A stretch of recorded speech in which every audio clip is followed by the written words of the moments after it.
Bonjour à tous, très heureuse de vous retrouver pour cette quotidienne du 31 mai. Au sommaire aujourd'hui, c'est lui, le sauveur du FC Stade Lyonnais. On a nommé Michael Palma, le nouveau directeur du club. On fera connaissance avec vous en première partie d'émission. Bonjour et bienvenue. Merci. En deuxième partie d'émission, on s'intéressera peut-être à un château de princesse ou alors à un manoir hanté. Vous le savez peut-être, à Nyon, cet édifice est classé du côté des bâtiments historiques depuis 1991. Bien entendu, je parle du manoir à côté du château de Nyon qui se refait une petite beauté. On en parle avec vous. Fabienne Trémont-Cantoine, bonjour. Vous êtes la vice-présidente de la Fondation Combat. À vos côtés, l'architecte Nicolas Delachaux. Bonjour Nicolas, on est ravis de vous avoir également. De ton côté, Alexandre, que fais-tu aujourd'hui? Où es-tu? Salut Andrea, bien, je suis à Nyon, à Champ-Colin, juste derrière le bâtiment des pompiers, puisque tu vois derrière moi le nouveau bâtiment de la police Nyon Région qui a été visité ce matin par la presse et puis qui ouvrira donc le 13 juin prochain après 2 ans de travaux. Je suis en compagnie de Christophe Schmitt. Bonjour Monsieur Schmitt. Bonjour à vous. Vous êtes le commandant ad intérim de la police Nyon Région. Donc une centaine de collaborateurs vont arriver à partir donc de la mi-juin pour travailler ici conjointement entre la police Nyon Région et la police cantonale vaudoise. C'est une première. On va pouvoir visiter les lieux avec vous et puis bien entendu expliquer la démarche du projet. Mais juste avant qu'on attaque cette visite ensemble, j'aimerais juste savoir comment vous vous sentez après ces 2 ans de projet. Je sais que vous avez vraiment piloté aussi un peu ce projet conjoint avec le canton, mais comment vous vous sentez là d'arriver à bout touchant enfin? Mais finalement, avec beaucoup d'espoir et d'attente, mais finalement encore avec beaucoup de tâches qui nous attendent. Un déménagement, je pense que chaque citoyenne et citoyen l'ont déjà vécu à l'échelon personnel, mais quand vous déménagez un corps de police, beaucoup de tâches encore à accomplir. Oui. Mais la joie de pouvoir intégrer un bâtiment qui est véritablement optimisé pour la fonction de policier et qui a justement porteur aussi d'innovation, c'est vraiment des challenges qui sont stimulants, intéressants et qui nous ont guidés tout au long de ces années. Et puis on est content de pouvoir enfin matérialiser cette dimension-là. Ouais, Andrea, tu le verras. Alors, c'est encore un petit peu en chantier, cet hôtel de police qui ouvre bientôt. Mais Monsieur Schmitt va nous faire le parcours, en fait, du policier, du collaborateur, quand il arrive ici, qui doit se changer, et puis ensuite qui doit partir en intervention la suite après, alors. À tout à l'heure, Alexandre. Merci beaucoup. Michael Palma, bonjour. On est ravis de vous avoir. Vous êtes le nouveau directeur du FC Stade Lyonnais. Vous le savez, à la maison, le club a été contraint de se séparer de son ancien actionnaire pour obtenir donc la licence en Challenge League. C'est chose faite désormais. Michael Palma, on dit de vous que vous êtes le sauveur du FC Stade Lyonnais. Est-ce que ce titre vous convient? Bonjour, merci beaucoup déjà de m'inviter et de votre intérêt, c'est très sympa. Le titre de sauveur n'est pas réel, il ne correspond à aucune réalité. Il y avait un problème administratif, un problème réglementaire au sein de la SFL, et puis je pense que j'ai aidé à enlever ce problème administratif. Le terme sauveur est totalement disproportionné, surtout on compare ce que j'ai fait ces dernières semaines avec une transaction commerciale finalement, comparé à un projet sportif, un engagement de joueurs, de staff, de public. Ça ne pèse absolument pas, je me considère en tout cas pas comme un sauveur, non. Les transactions financières, parce que forcément vous êtes connu dans le monde des banques, vous êtes un ancien associé d'une grande banque privée. On va parler notamment de vos objectifs dans ce club. Et un petit peu comme Superman, permettez-moi un autre titre, on ne sait pas réellement d'où vous atterrissez. D'ailleurs, vous n'avez pas honte à le dire, vous ne connaissiez pas, vous ne saviez pas où était situé le stade de Colovray. Il a fallu insérer l'adresse GPS dans votre voiture. Tout à fait, j'espère pas avoir heurté les Nyonnais en le disant. J'habite Genève, donc je suis né à Lausanne, mais j'ai fait ma carrière professionnelle à Genève. Et il est vrai que je n'ai pas eu l'occasion d'aller à Colovray. Les installations sont magnifiques. Il faut que vous compreniez peut-être une chose, quand je parle de transactions commerciales, lorsque j'ai acheté finalement le club, 100% du club, et c'est important de le dire, tout s'est fait rapidement. Nous avions un délai à mercredi soir, 23h59. Notre dossier complet est parti à 23h58. Donc ça veut bien dire qu'il y a eu des tractations qui étaient importante, nous n'étions pas complètement d'accord sur tout, on arrivait au bout.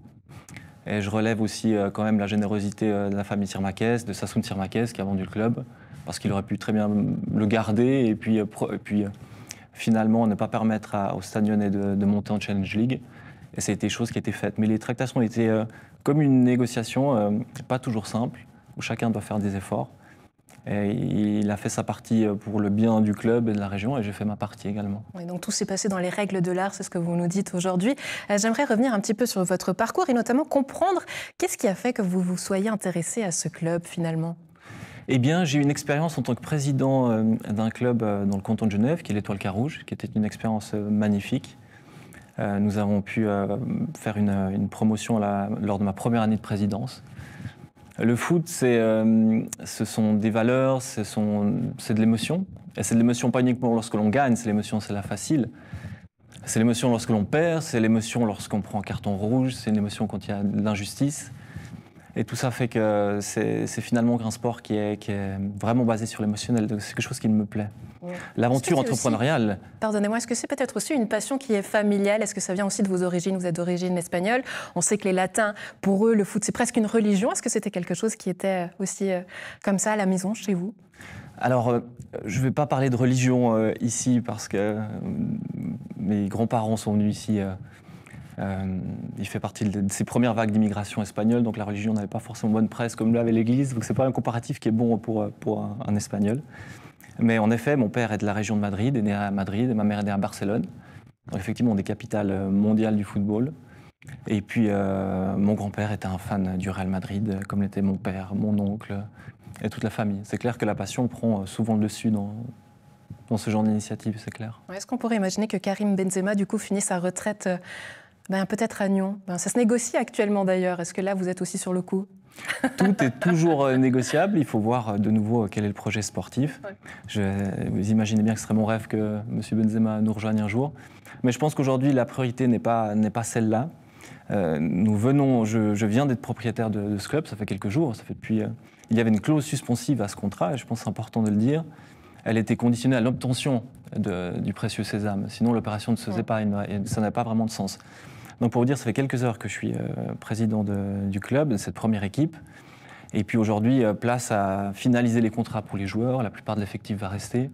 Finaliser les contrats du staff, qui est une partie également hyper importante. Et puis le rôle d'un président d'un tel club, c'est de fédérer un maximum de gens pour qu'ils viennent au stade. C'est simple et compliqué à la fois. C'est-à-dire que le rôle, en 2023, à mon sens, d'un président d'un club de foot, c'est de savoir, de conscientiser qu'un club de foot, c'est d'abord là pour divertir. Et je pense qu'au vu de l'actualité et de tout ce que l'on vit, je pense que c'est un rôle qui est sain et apporter de la légèreté à tous. Un deuxième rôle qui est important pour moi, c'est celui de fédérer les entreprises, les entrepreneurs du canton. Je pense qu'il faut leur offrir quelque chose pour qu'ils viennent nous soutenir d'une certaine forme et que nous puissions valoriser leur société et puis promouvoir finalement la région. Ce sont des aspects qui sont très importants. L'enjeu, c'est de convaincre, parce que vous dites que vous avez un budget qui est finalement assez serré, d'1,3 million. Vous dites que c'est très peu pour la Ligue. Pourquoi? Alors, c'est très peu pour la Ligue parce qu'il y a des comparatifs qui existent avec tous les autres clubs qui évoluent en Challenge League et qui ont évolué ces dernières années. Et puis, c'est un budget qui est effectivement assez bas. Le pari sportif, c'est de dire qu'avec un budget relativement bas, qu'on puisse maintenir notre position en Challenge League. Il vous faudrait un budget de combien pour être à l'aise aujourd'hui, pour diriger cette équipe? 30 millions, je serais très content de pouvoir un budget illimité pour pouvoir faire absolument ce que l'on veut. 1,3 million, je suis très satisfait de ce budget-là. Je pense qu'il y a des possibilités de l'augmenter, certes, mais pas pour imaginer une promotion qui reste très hypothétique. Et une décision d'une promotion en Super League n'est pas une décision de mon fait. Ce n'est pas possible à partir du moment où il y a des parties prenantes comme la ville, la commune, les habitants. Le projet Challenge League est soutenable pour tous, c'est intéressant. Un projet en Super League impliquerait des problèmes de sécurité, des engagements financiers très importants, et tout ça n'est pas de mon fait. Ouais, c'est surprenant de vous entendre dire ça, Michael Palma, parce qu'on sait que la Super Ligue européenne, c'était d'ailleurs une ambition. Vous étiez l'un des ferveurs défenseurs d'ailleurs de cette Super Ligue. Aujourd'hui, c'est plus une ambition. En tout cas, on ne pourrait pas y prétendre avec le FC Stade Lyonnais? Non, je ne pense pas que le Stade Lyonnais puisse prétendre à cela, et ce n'est pas l'objectif. L'objectif, c'est vraiment ce maintien en Challenge League, se rapprocher de la communauté, des entreprises, des jeunes de la région, parce que c'est le fer de lance, reste cette première équipe. Et c'est l'objectif premier. La Super League, il y a une honte aujourd'hui pour beaucoup de dire que le football business existe. Je pense qu'il est important de le reconnaître. Je pense aussi qu'il est important de reconnaître qu'il est difficile en Suisse et pas forcément pertinent. Oui, on se souvient de votre passage à Étoile Carouge, vous en avez fait mention tout à l'heure. Et il était question notamment de mettre aussi à l'honneur le foot féminin. Est-ce que ça reste dans un coin de votre tête? Bien sûr, le foot féminin et puis le foot pour les personnes en situation de handicap. Un projet que j'avais eu à l'Étoile Carouge, que nous avons pu le faire pour les équipes féminines, pas pour le sport avec des personnes en situation de handicap. C'est des sujets qui me tiennent à cœur. Mais c'est une discussion que je devrais avoir aussitôt que j'aurais pu retourner à Colovray pour enfin déployer nos différents plans stratégiques. Ouais, vous nous avez expliqué un petit peu votre vision du rôle de directeur d'un club. En tout cas, du côté d'Étoile Carouge, il vous avait été reproché de ne pas assister assez au match. Est-ce que vous allez changer cette manière de faire ? Oui, je vais changer. J'ai beaucoup appris. Je n'ai pas fait tout juste, et loin de là, et dans toute ma carrière et dans le football. C'est sûr que ce sont des expériences qui nous permettent d'apprendre. Je sais que la présence d'un dirigeant est importante, certes. Il faut dire que la configuration dans laquelle j'étais lorsque j'étais président d'Étoile Carouge était différente, puisque je travaillais à plein temps, j'avais un job particulièrement prenant. Aujourd'hui, je suis un entrepreneur assez libre, et j'entreprends dans divers domaines, mais je suis aussi père de famille, je m'occupe beaucoup de mes enfants. Et je vais allier le travail et le plaisir en allant avec mes enfants voir ces matchs, c'est sûr. Ouais, pour terminer sur ce plan financier dont vous en avez touché un mot tout à l'heure, ça sera quoi les objectifs d'aller voir, j'imagine, ailleurs, peut-être même de montrer Nyon comme une carte de visite dans le reste du monde. À quelle porte est-ce que vous allez frapper ? Quel finalement réseau vous allez aujourd'hui activer ? Bien humblement, comme président finalement de ce club-là, on va aux portes qui veulent bien s'ouvrir.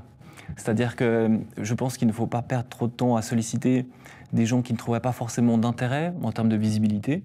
Et je pense que vous travaillez dans ce domaine-là avec NRTV. Vous savez que les médias ou une proposition médiatique ne convient pas à tout le monde.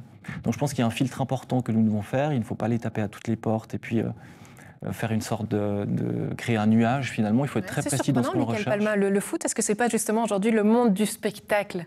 C'est le monde du spectacle et je vais solliciter des gens qui ont cette habitude-là, ça c'est sûr. Mais je vous avoue aussi que je n'ai pas eu l'occasion ni le temps de m'asseoir avec eux ni de leur présenter le projet. Donc c'est quelque chose que je ferai avant fin juin. Ouais. En tout cas, on se réjouit de suivre votre aventure du côté du FC Stade Lyonnais. Michael Palma, merci beaucoup d'avoir été en notre compagnie. Excellente journée à vous. Merci beaucoup. Bonne journée à vous. Alexandre, on retourne à toi. Donc, visite de ces nouveaux locaux de la PNR à Nyon. Alors, je me permets... Alors, c'est parti, monsieur Schmitt. Et ben voilà, on va visiter ces locaux avec vous. Alors, dites-nous, où est-ce qu'on se trouve ici? C'est l'entrée du personnel, c'est ça? Effectivement, là-bas, nous trouvons l'entrée du public. Mais ici, comme nous avons voulu nous articuler sur des flux différents, le personnel aura une entrée privilégiée pour éviter de croiser tous les flux. Si vous voulez bien me suivre, je vous montre son parcours. Donc, quand un policier de la police Lyon Région arrivera dans cet hôtel de police, voici le chemin qu'il traversera. Et donc, on arrive ici, donc dans ce bâtiment qui est construit sur 3 étages, un premier étage, un rez, et puis ensuite un sous-sol. Alors, on va directement descendre. Christophe Schmitt, où est-ce qu'on va d'abord? Alors, bien évidemment, les collaborateurs viennent prendre leur service, mais pour ceci, ils doivent se changer leur uniforme, et nous nous dirigeons vers les vestiaires qui sont au sous-sol, pour une certaine logique. Voilà, alors, les vestiaires, c'est par ici. J'ai l'impression que c'est un vrai labyrinthe, mais j'ai l'impression que vous connaissez déjà ce lieu comme votre poche, monsieur Schmitt. Alors, effectivement, on a dû beaucoup œuvrer, réfléchir avant que ce projet puisse se matérialiser. Oui. Et forcément, du coup, on le maîtrise mieux. Mais on a quand même réussi quelquefois à s'y perdre. Ah oui. Donc là, nous trouvons les locaux qui sont vestiaires pour les dames, pour les messieurs. Oui. J'en profite également pour faire une petite présentation. Ici, il y a une zone dortoir, puisque c'est aussi important pour que le personnel puisse, en cas de besoin, se reposer entre les services ou s'ils sont prolongés, plus que de raison. Une fois qu'ils sont changés, bien évidemment, ils vont se diriger vers le local de garde, ce qu'on appelle un peu la fourmilière, l'endroit où ils prennent les consignes pour entamer leur service, ils prennent connaissance des affaires qui sont en traitement, celles qui sont à venir. D'accord. Alors, ils doivent remonter. Donc là, ça y est, là, on est changé, on est en uniforme. On est en uniforme, on est en train de remonter. Bon, on va aller prendre son service officiel. Alors, on l'a pas vu, monsieur Schmitt, juste avant, mais puisqu'on a parlé des vestiaires, je permets aussi de préciser que donc, les vestiaires, on a un vestiaire messieurs et un vestiaire dames, mais en revanche, la nouveauté, c'est que les toilettes de la police Lyon Région seront non genré. Pourquoi cela? Alors, nous avons eu l'honneur et la grande chance de pouvoir accompagner une collaboratrice dans sa transition de genre. Et puis, ça nous a permis de nous poser toutes sortes de questions et d'apporter des réponses qui seront totalement modernes. Ainsi, la plupart du bâtiment a des toilettes non genrées, mais dans les vestiaires, nous les avons genrées, justement aussi pour respecter la personne privée et qui voudrait peut-être avoir quand même des toilettes qui ne sont dévolues qu'à son genre. Alors, Donc, ici, Monsieur Schmitt, alors pour l'instant, donc, comme on l'a dit, c'est encore en chantier, work in progress, mais alors, où est-ce qu'on se trouve ici? alors là, ici, c'est le local de garde. C'est ici que les agentes et agents rédigent leurs documents, font les rapports, partagent bien évidemment tous les tenants aboutissants qui sont nécessaires pour leur prise de service, et puis œuvrent finalement lorsqu'ils ne sont pas en activité dans le terrain. Donc, véritablement un espace qui se veut ouvert, dévolu à la fonctionnalité la plus totale, bien évidemment. Aujourd'hui, je n'illustre pas encore ceci, mais je rappelle que le 13, Sissi sera en pleine activité. Donc, une fois qu'ils ont pris leur service, qu'ils ont communiqué avec leur chef, qu'ils ont fait les briefings, s'ils doivent intervenir, cette fois-ci, alors c'est ça. Donc là, on imagine, il y a une alerte, il faut intervenir sur le terrain, la police de proximité doit intervenir, alors c'est reparti, voilà. On doit redescendre. Voilà, tout à fait. Donc, parce qu'on a... Il y a un ascenseur quand même, on précise tout de même qu'il y a un ascenseur. Mais vous faites bien de préciser, alors, ce qui me permet la précision autre, à savoir qu'on n'utilise jamais les ascenseurs lorsqu'on est en intervention pour éviter justement qu'une patrouille soit bloquée dans l'ascenseur et qu'elle serait définitivement plus engageable. Donc, ils prendront les escaliers, ils viennent ici, ils sortent. Et vous aurez remarqué qu'on ne sort pas au même endroit qu'auparavant. Pour pénétrer ici dans le local dit de charge, c'est là que les agents et agents vont s'équiper de leur matériel qui est nécessaire pour leur activité, tels que les lampes de poche, les radios, leur sac d'intervention et tous les effets qui sont nécessaires pour intervenir. Donc, vous l'aurez compris, une notion de flux. Donc, on part du local de garde, on descend. Le cheminement est véritablement simplifié pour que l'esprit reste le plus axé sur le futur de l'intervention. Oui. Donc, dans ce cheminement, on ressort le local de garde. Ici, on trouve l'armoire où on pourra se saisir des clés qui sont nécessaires pour prendre des véhicules.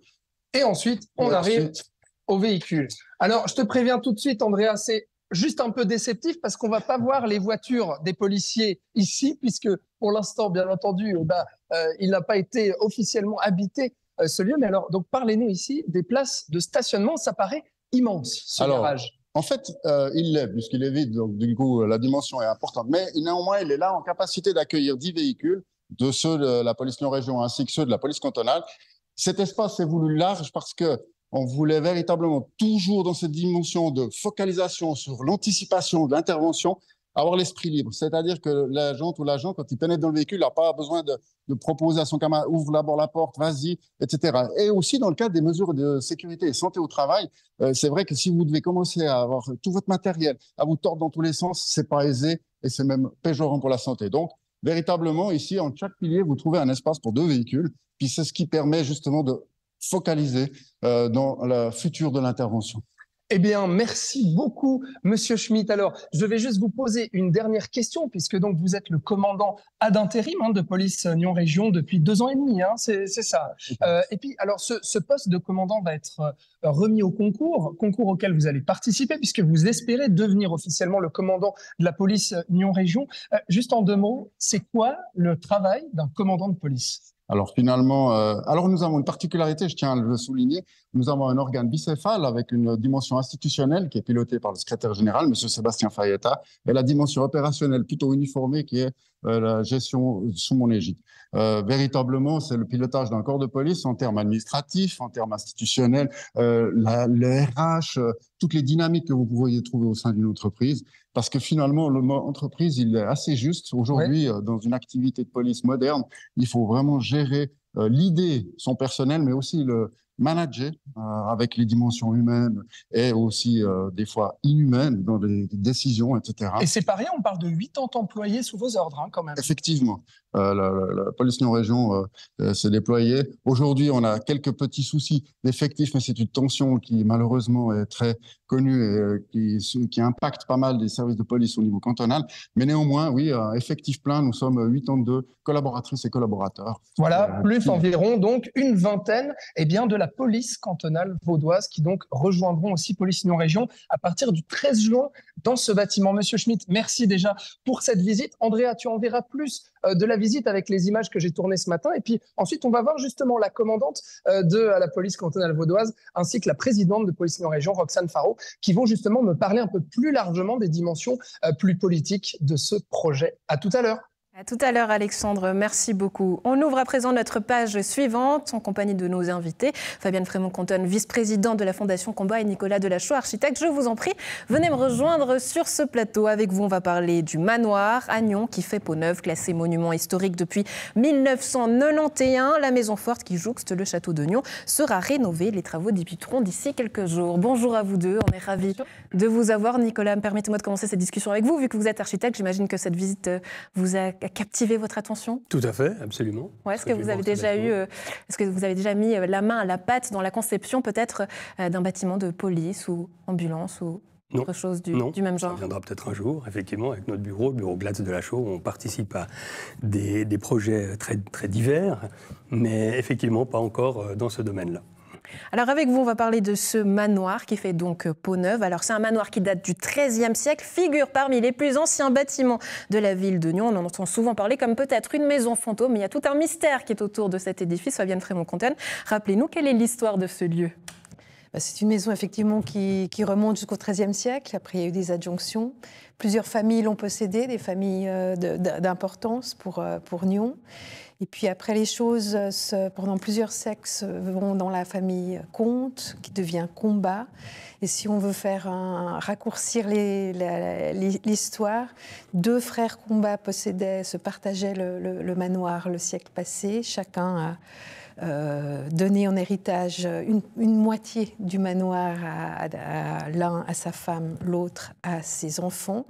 Il y avait une Noiry qui possédait ce manoir jusqu'à il n'y a pas très longtemps. Madame Combat, donc héritière de Monsieur Guido Combat, a racheté la partie du manoir qui manquait et avec son énorme générosité, l'a donné une fondation qu'elle a créée, la Fondation Guido Combat. La Fondation Combat, donc. Depuis 2015, la bâtisse est donc léguée à cette fondation-là, en mémoire de Guido Combat, comme vous l'avez dit, qui était un physicien, philosophe et musicien qui rêvait que ce manoir devienne un lieu dédié à la culture. On va en parler d'ici quelques instants, notamment dans les objectifs, mais j'aimerais comprendre, monsieur Nicolas Delachaux, on dit un monument historique, pourquoi? Quelle est la spécificité de ce bâtiment? Alors, la spécificité de ce bâtiment, c'est déjà sa position, son histoire. Il est bâti juste à côté du château, sur l'emplacement des anciennes murailles. Il a effectivement des origines à partir du 13-14e. Il s'est beaucoup développé dans le courant du 19e, tel qu'on le connaît maintenant, avec des aménagements intérieurs absolument magnifiques. Il a la particularité d'être aussi dans un état d'authenticité absolument remarquable. Et ça, c'est quelque chose de tout à fait exceptionnel. À part l'étage où habitait Madame Combat, qui a été rénové ces dernières années, les étages inférieurs sont vraiment dans un état incroyablement authentique, comme si la vie s'était arrêtée en fait dans ce bâtiment il y a pratiquement une centaine d'années.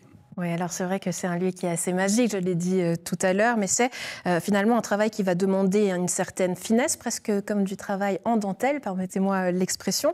C'est d'ailleurs un chantier qui est comparable avec la rénovation du château de Nyons. Comment va se dérouler cette rénovation ?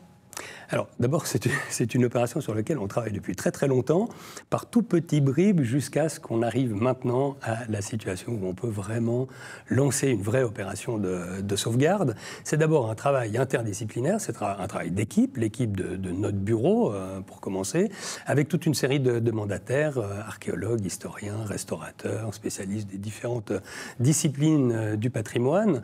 L'idée, bien sûr, est de connaître au mieux le bâtiment, d'avoir vraiment une vision la plus complète en fait de l'état, son diagnostic. Ça veut dire quoi, permettez-moi de vous interrompre, de garder son authenticité, ou est-ce qu'on va justement le rénover pour apporter quelques touches modernes? Alors il y aura bien sûr quelques touches modernes, mais il a la particularité de pouvoir être conservé vraiment dans un état d'authenticité absolument incroyable. On va même dérestaurer certains éléments pour retrouver en fait certains espaces qui ont été, dans lesquels on a fait quelques partitions, mais surtout on va y insérer délicatement un nouveau programme qui permettra justement d'accueillir des conférences, des concerts, etc. Et là, il y aura évidemment de la modernité qui va se glisser dans le bâtiment. Donc on sait que la partie intérieure sera réaménagée selon les objectifs de ceux dont on souhaitera faire de ce bâtiment. Pourtant, pour cette première partie d'investissement, c'est 4 millions de francs. Hein. C'est quand même une belle, jolie somme. Comment est-ce que vous allez financer ces travaux, Fabienne Frémont-Contonne? C'est Madame Combat. C'est Madame Combat. Je vous ai parlé d'une personne très généreuse, oui. Voilà. Donc il y a aussi de l'argent public Ça, c'est Nicolas qui doit me redire, c'est la Confédération ou le canton, parce que le monument est historique.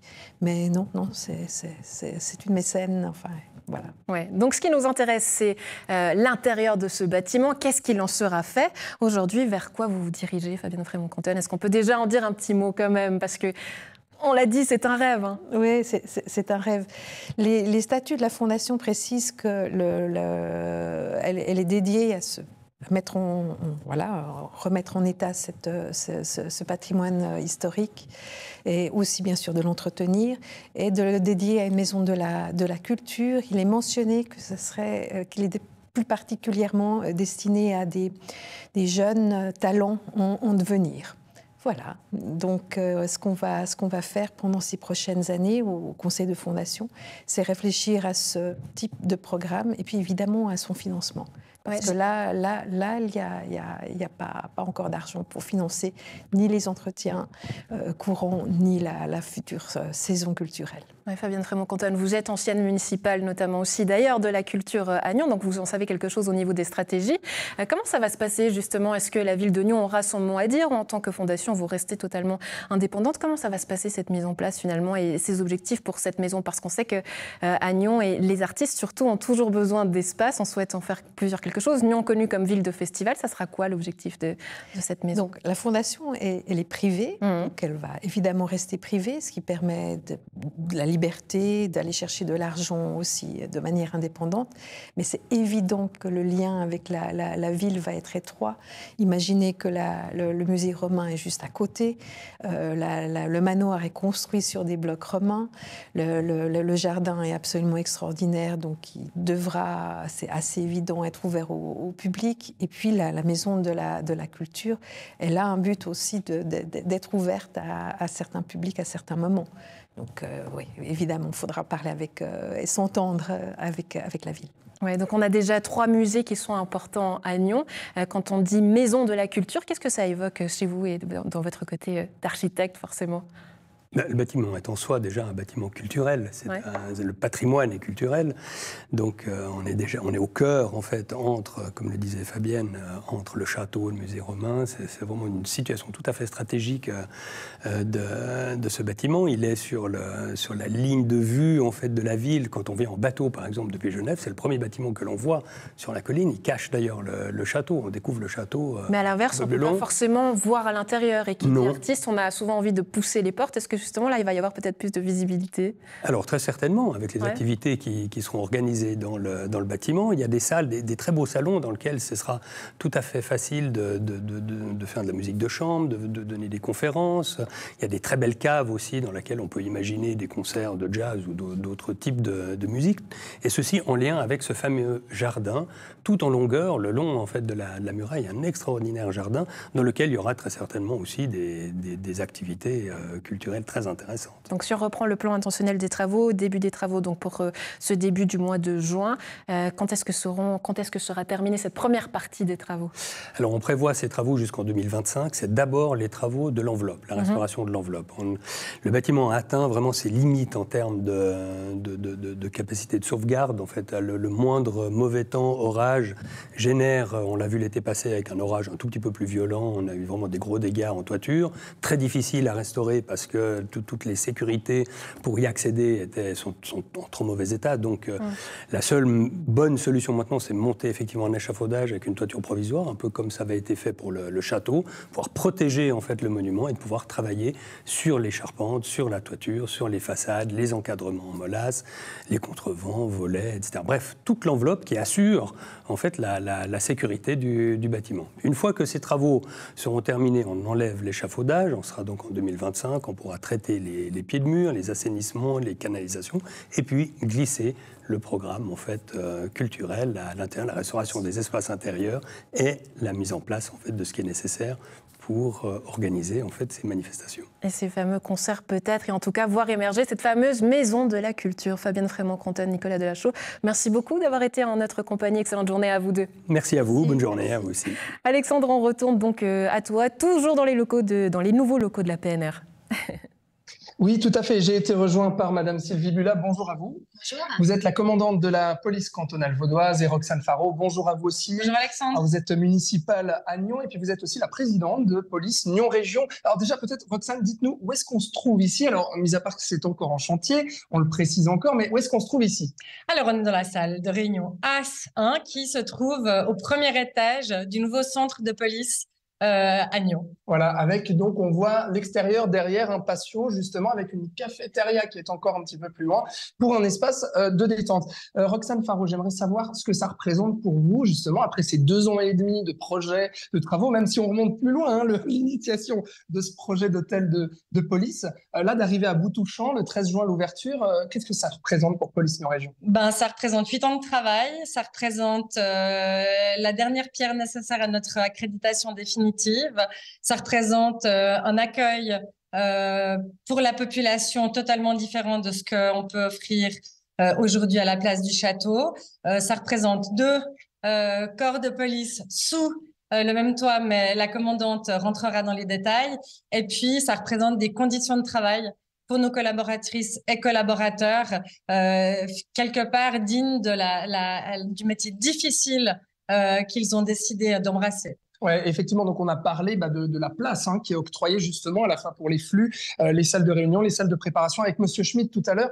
Madame Bula, j'aimerais savoir, parce que c'est une première dans le canton, que s'associe une police régionale et une police cantonale qui vont travailler dans le même bâtiment.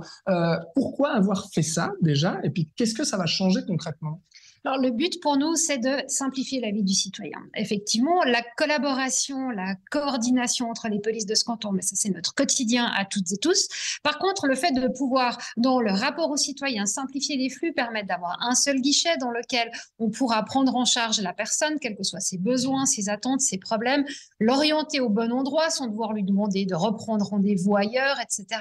De pouvoir identifier est-ce que finalement c'est la police Nyon Région, est-ce que c'est la gendarmerie ou est-ce que c'est la police de sûreté qui sont les bons interlocuteurs en fonction de leurs prérogatives. Ce sont toutes ces plus-values que nous nous réjouissons de travailler et de développer ensemble. Ouais, vous avez spécifié aussi à la visite presse tout à l'heure que c'était une phase de test, en fait, que vous alliez voir justement la cohabitation entre le canton et la région, comment ça allait se passer, c'est ça? Je ne suis pas inquiète pour la cohabitation. Par contre, ce qui est certain, c'est que de travailler dans les mêmes locaux, c'est probablement le premier projet qui voit le jour, tout en sachant que d'autres sont en gestation également.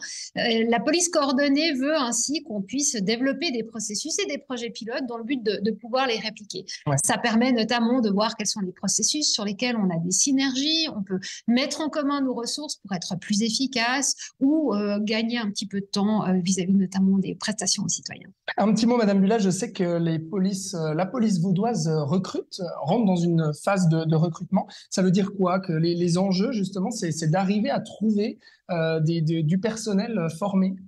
Toutes les polices de ce canton recrutent. On a lancé la campagne de recrutement il y a un peu plus d'une dizaine de jours, que ce soit la police cantonale ou les polices communales et intercommunales. Et évidemment, on a un enjeu de répondre toujours avec la même qualité aux citoyennes et aux citoyens de ce canton, bêtement, si je peux dire ça ainsi, remplacer les départs à la retraite et offrir surtout la possibilité à de jeunes personnes d'embrasser un métier absolument passionnant qui promet en tout cas d'avoir toujours de quoi se développer, de quoi apprendre et de collaborer au profit de la population. Roxane Faro, quels sont les enjeux pour la police Nyon Région pour les années à venir, à partir de l'ouverture de ce centre, on va dire?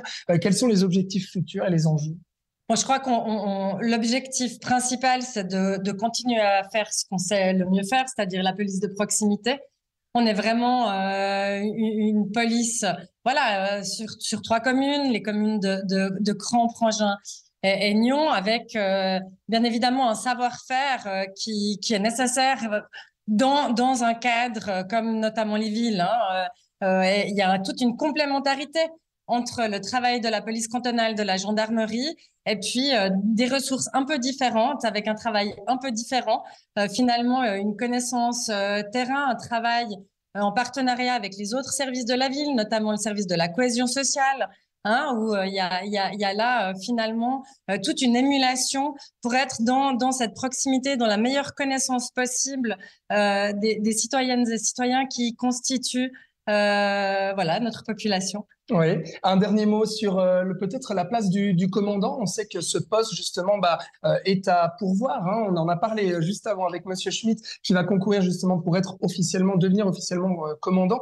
Quand est-ce qu'on pourra savoir qui sera le futur commandant de cette police non-région ici? Écoutez, le processus de recrutement a débuté.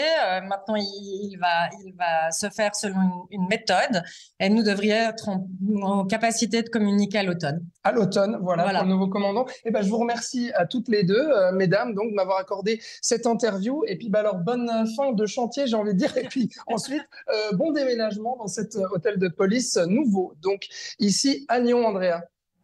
Merci beaucoup pour cette visite, Alexandre. Très belle journée à toi. On se retrouve demain, bien entendu. Le rendez-vous est pris pour vous à la maison également. Bonne suite de programme.